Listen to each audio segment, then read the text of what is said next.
बघतोयस काय? चला सगळे कामाला.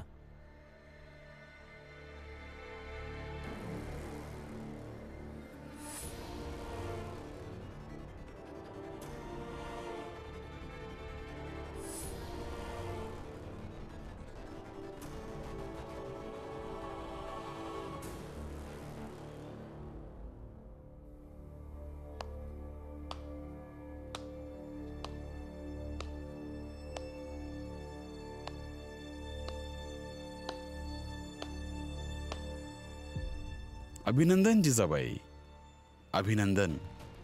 अनेक वर्ष लागतात मान वर करून आपले हक्क घ्यायला, पण तू तर फक्त काही सेकंदच लावलीस मान खाली घालून अपमानित व्हायला. ते सगळं तर ठीक आहे, पण मी लगेच मिठाई घेऊन येते.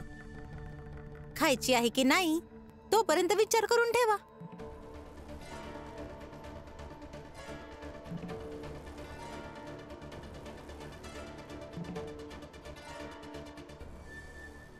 चला सगळे कामाला लागा.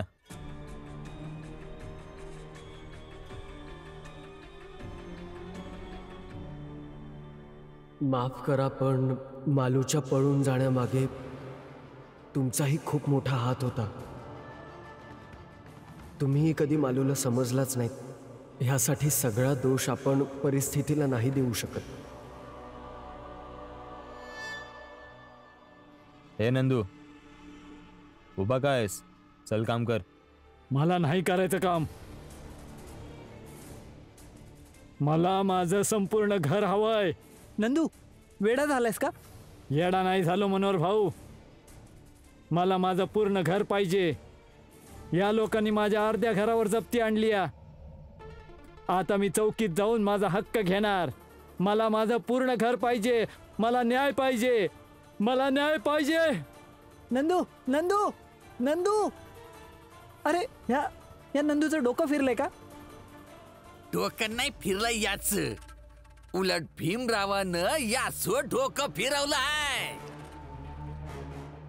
काल रात्री तोच नंदूशी काही बाई बोलत रस्त्यावरून घरी आला होता.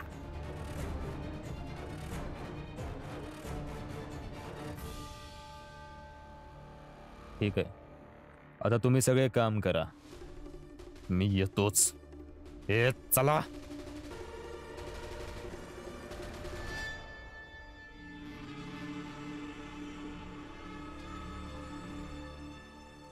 ए सखू, मिरची काय वाळवत बसली आहे? हे घे, हे घे, मिठाई खा.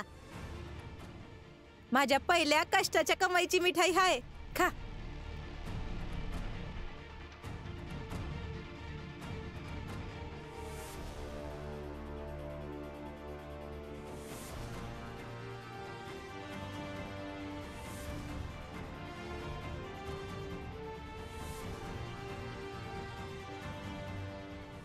हे घे, घे मिठाई खा आणि वर बी खाऊ घाल. आणि सांग तुझ्या नवीन आईला जिजाबाई आता कमवत हाय. अरे घे, मी कष्ट केले आहेत, खा.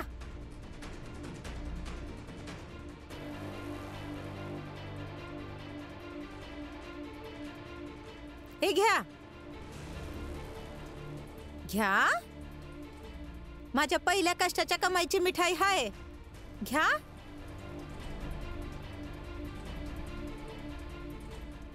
तुमचा मुलगाच तर म्हणतो दुसऱ्यांच्या कष्टाची कदर केली पाहिजे.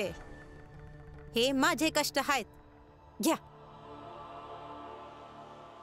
घ्या बाबा.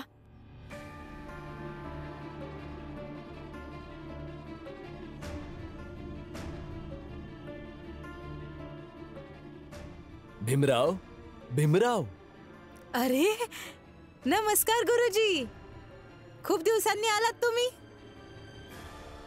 आणि बघा काय चांगली संधी आहे ते. आज माझी पहिली कमाई झाली. हे घ्या, तुम्ही बी मिठाई खा.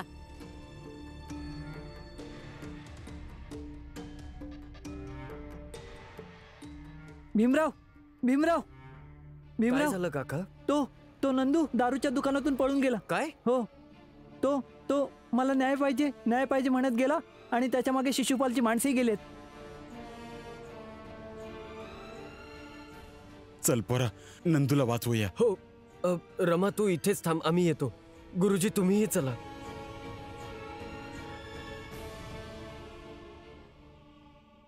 मला न्याय पाहिजे आणि अर्ध घर पण, ज्यावर तुम्ही कब्जा केलाय. मला न्याय पाहिजे आणि अर्ध घरही, ज्यावर पकडा तुम्ही त्याला. कब्जा करून ठेवलाय. गुरुजी, बाबा थांबा. आपण नंदू काकाच्या मागे जाण्याची गरज नाही. का? हो का?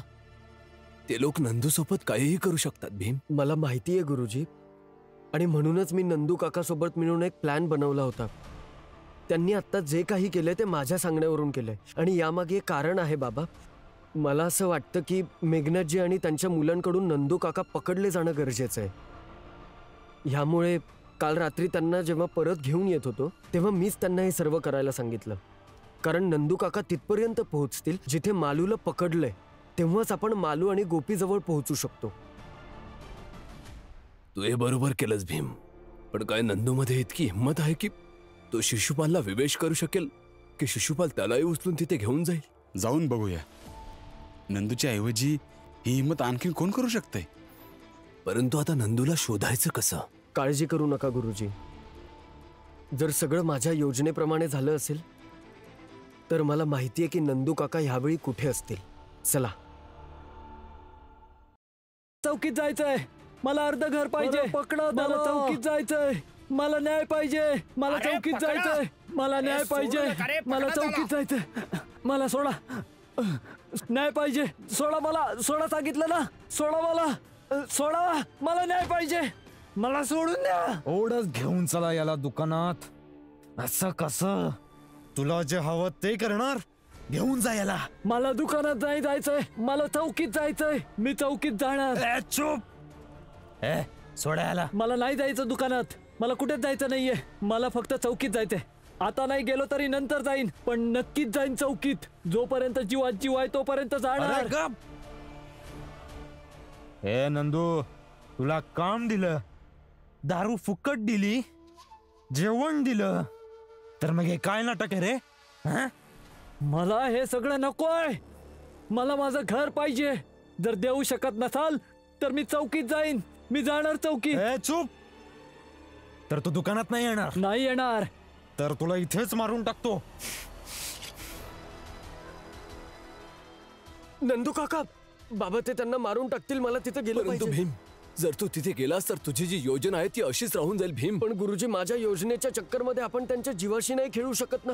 मी जाऊन भीम येतो भीम आता. भीम पोरा, पुढे बघ तरी काय होतंय. पण घर तर तुला मिळणारच नाही.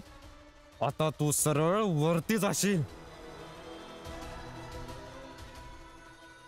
हा, जे करायचंय ते करा.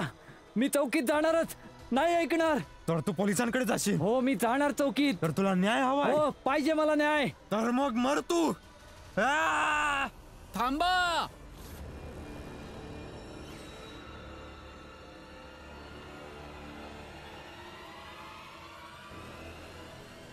अरे दादा, मारायचं का? हा जर मेला तर तो भीमराव पुन्हा न्याय न्याय न्याय करत राहणार आणि न्यायाच्या चक्करमध्ये आपल्या सर्वांच्या मागे लागेल. काय फायदा? यासाठी याला तिथेच पोचवूया जिथे याचा भाऊ आणि गोपी आहे. एक माणूस आणखी वाढेल आणि आपले काम आणखी सोपे होईल. भीम, आपले काम झाले. हो पोरा, गुरुजी बरोबर बोलतायत. आपलं काम झालेलं आहे. माझा भाऊ कुठं कुठं आहे? माझा भाऊ. गप. घेऊन जा याला. कारण आता नंदू या दुनियेसाठी गायब. आता एक नवीन जगाचा माणूस होईल. घेऊन चला याला. नाही नाही, मला सोडून द्या. सोडून द्या मला. अरे सोडा मला. अरे दादा, तुम्ही जा ना. मी घरी जाऊन काहीतरी खायला बनवतो चविष्ट. याला तुम्ही पोचवून या, मग सोबत जेऊया. ठीक आहे, तर चल मी येतो.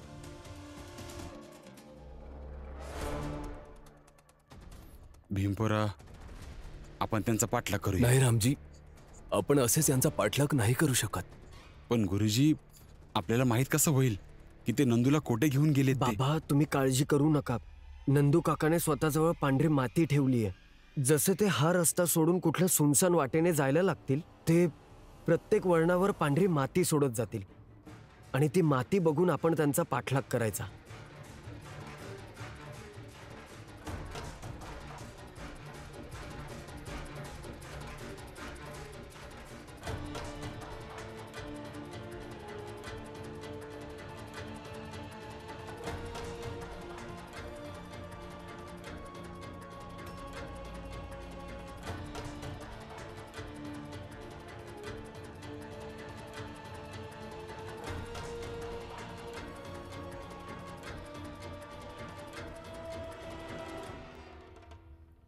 खूप दुखत आहे ग.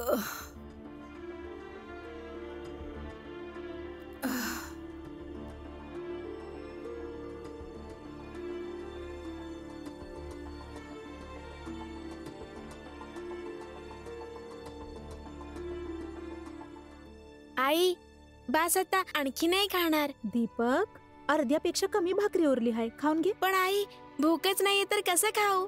मी खेळायला जातो आई. दीपक,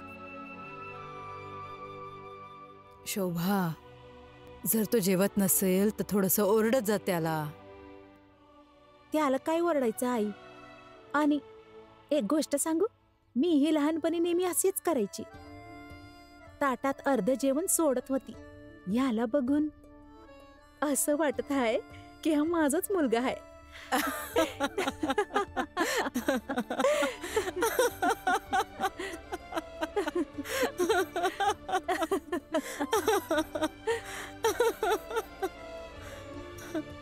किती दिवसांनी आत्याला असं खळखळून हसताना बघतेय मी. चांगलं केलं आत्या की तुम्ही इथं आलात.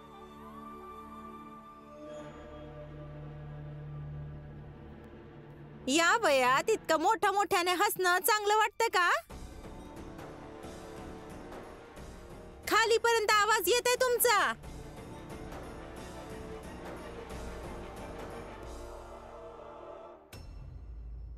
जिजाबाई, का तुम्हाला माझ्या आईचं हसणं चांगलं वाटत नाही? अरे लहान मुलं जोरजोरात हसले तर समजतं ना. अरे हो, या तर ताई आहेत, या तर लहान मुलांची जागा घेऊ शकतात. हा तर विचारच नाही केला होता मी. कारण घराची मुलगी असून घरातल्या सुनेची जागा घेतली होती, तर ही जागा तर घेऊ शकते. हो ना ताई? आई चला. थांब जरा, ताईला मिठाई द्यायला आले आहे. देऊ तर दे.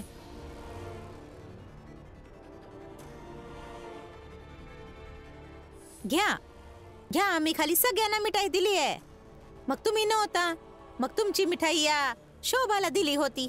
पण मला माहिती आहे की हिने तुम्हाला दिलीच नसल.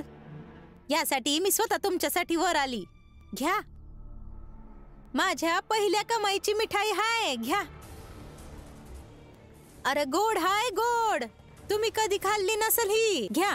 जिजाबाई, इतकी जबरदस्ती नका करू की तुम्हाला धक्के मारून इथून बाहेर काढावं लागेल. शोभा, मुली थांब. मुली? अच्छा, म्हणजे दोन्हीकडे नाते बनत आहे. जिजाबाई, शोभा थांब जरा. हे ताट दे मला.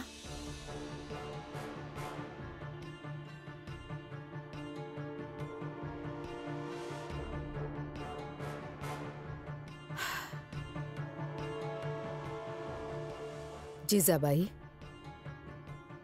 जितकी गोड ही तुझी मिठाई आहे ना, त्यापेक्षाही जास्त गोड ही दीपकची उष्टी भाकरी आहे. तुझ्या या मिठाईमध्ये तुझं घमंड आहे, तुझी ईर्ष्या आहे, मला दाखवायची चीड आहे. पण या भाकरीत असं काहीच नाहीये.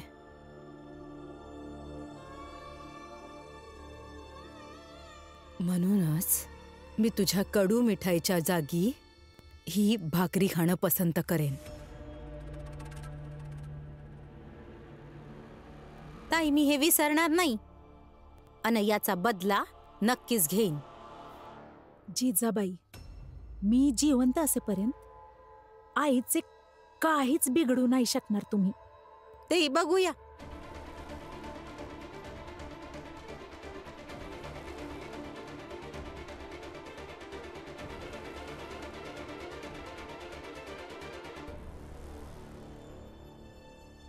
रमा, पोरी इकडे ये.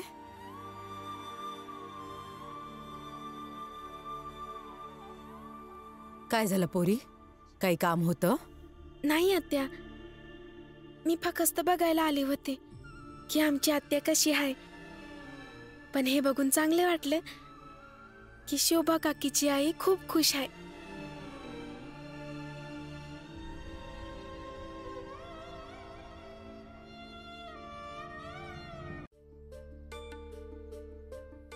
हा नंदू अजून आला नाही. माहित नाही कुठं गेला असेल. अरे नंदू भीमरावच्या नादामध्ये फसला असल. माहित नाही आता त्याचं काय होणार. सोडा ते बघा.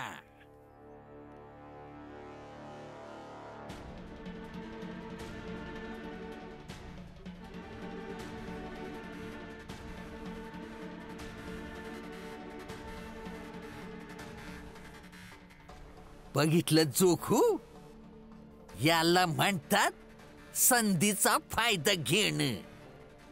जोखू, हा आनंद म्हणायला आजारी हाय. आता बघ, तू इथं काम सुरू केलंस आणि आनंद आणि लक्ष्मीनं तुझी जागा घेतली. दोघं आहेत मोठं चालक. आता बघ, दुकान तू चमकवलीस आणि फायदा हे दोघं उचलणार. पैसे हे दोघं कमावतील. आणि मला तर वाटतंय की फुल्याने मुद्दाम या दोघांना कामावर ठेवलं आहे. कारण तिला पसंत नाही ना की तू असं काम करावं.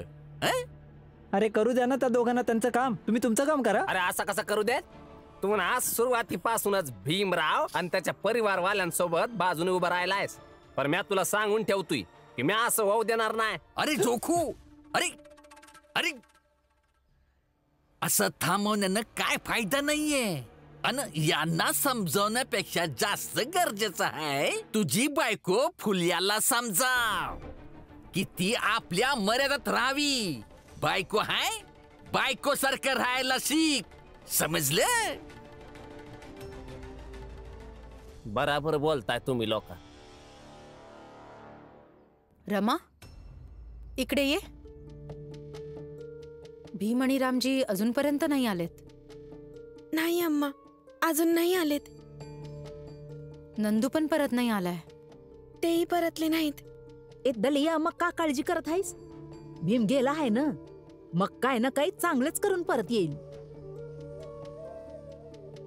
अरे धतुरा खायला दिलाय त्या भीमनं तुम्हाला. तो भले कितीही वाईट करेल पण होतं नेहमी चांगलंच. अरे जिजाबाई, कधीतरी चांगलं बोलत जा. एकच गोष्ट सारखं सारखं बोलत असतेस. काय नवीन बोलू?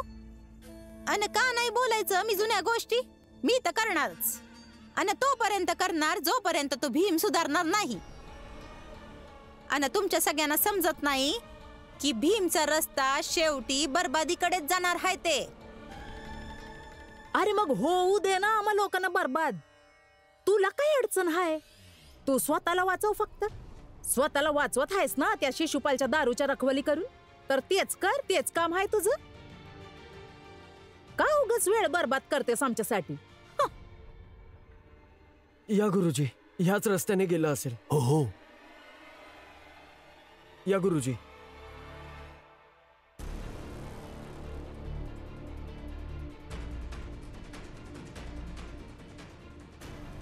बाबा, इथे दिसतीये पांढरी रेष. या गुरुजी.